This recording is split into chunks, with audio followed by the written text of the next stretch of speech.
Imagine a boy sold into a foreign land, not as a prince, but as a servant.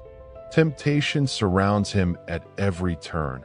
A powerful woman desires him. A nobleman judges him falsely, and the walls of a prison close in. Yet in the heart of darkness, a divine light refuses to fade. This is Joseph, a boy whose patience, wisdom, and faith will turn betrayal into destiny. What happens next will change the course of nations. Before we begin, don't forget to like, share, and subscribe for more ancient truths brought to life. Let's dive into part 2 of 4.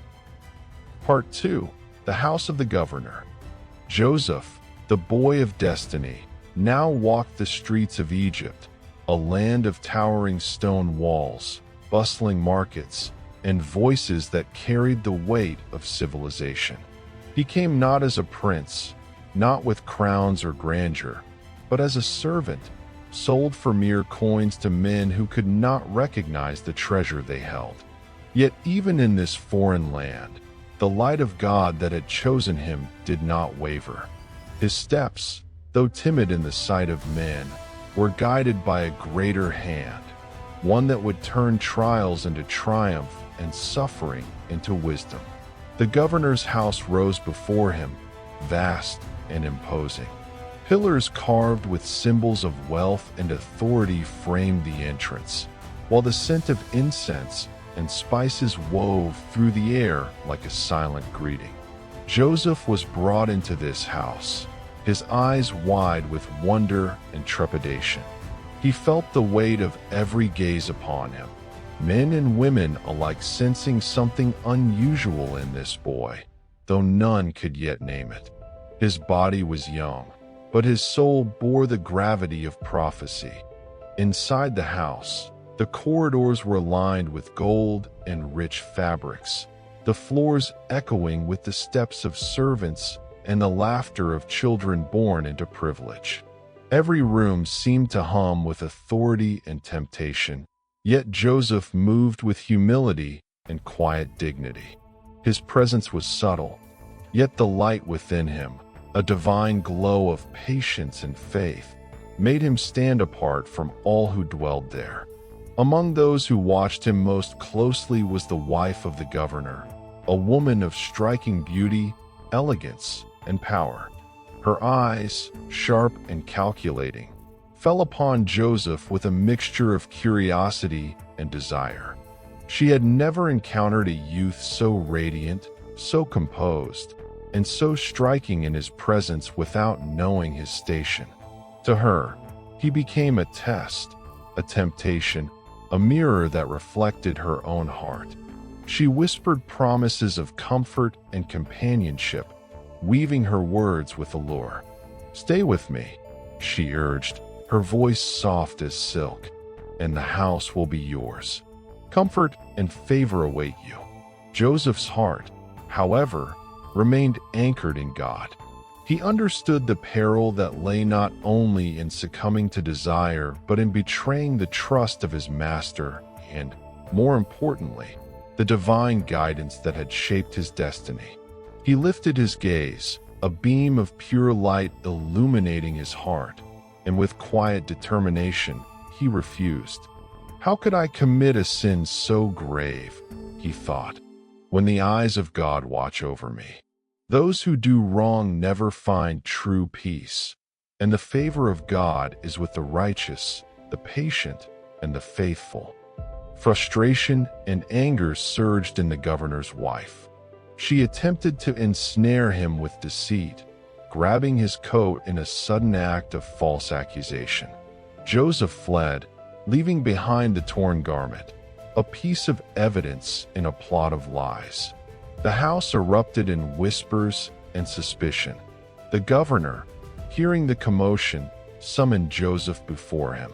Though the boy was innocent, human eyes cannot always see the truth hidden beneath divine providence. The governor, a man accustomed to order and the weight of authority, weighed the accusations with measured thought. The evidence, a torn coat, seemed damning. Yet the voice of God, ever silent yet guiding, had not abandoned Joseph. He was cast into the prison, a chamber of stone and shadow, cold and unyielding. Here, Joseph's body was confined, but his spirit remained unshackled, luminous and steadfast. Within the prison, Joseph found himself among men burdened by their own failings, their faces etched with sorrow, despair, and longing. Yet his presence became a beacon. Though silent, his light radiated calm and hope. Prisoners whispered of dreams, visions, and strange occurrences, and Joseph, guided by the divine, interpreted them. He spoke with wisdom beyond his years, unraveling mysteries that others had deemed impossible. His gift of dream interpretation, granted by God, began to sow the seeds of destiny even within the walls of confinement. Time passed slowly in the shadowed prison, yet Joseph's faith never faltered. Each day he faced the eyes of men who did not understand him, who judged by appearances alone. And still, he remained patient, steadfast, and luminous with divine guidance. The governor's house, once a place of temptation and accusation, now became the backdrop for a greater story, a story in which patience, virtue, and the light of God would turn injustice into wisdom, and betrayal into the foundation of a legacy yet to unfold. Even in darkness, Joseph's destiny was alive. Every interpretation of dreams, every act of kindness to fellow prisoners, every silent prayer lifted to God, wove a tapestry of providence around him. He was not a slave of man, but a servant of the Most High, whose wisdom would one day illuminate nations.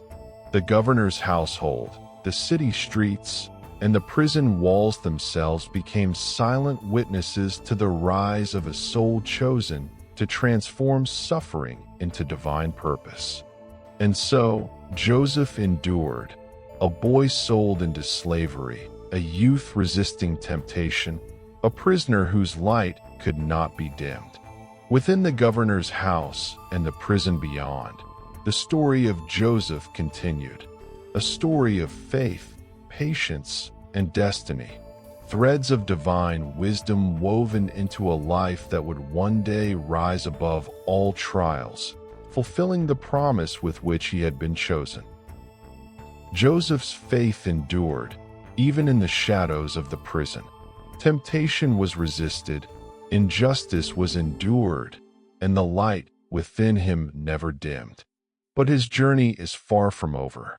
In the next part, we will witness how Joseph's gift of interpreting dreams will set the stage for his rise, and how destiny begins to unfold in ways no one could imagine. Don't miss part 3 of 4.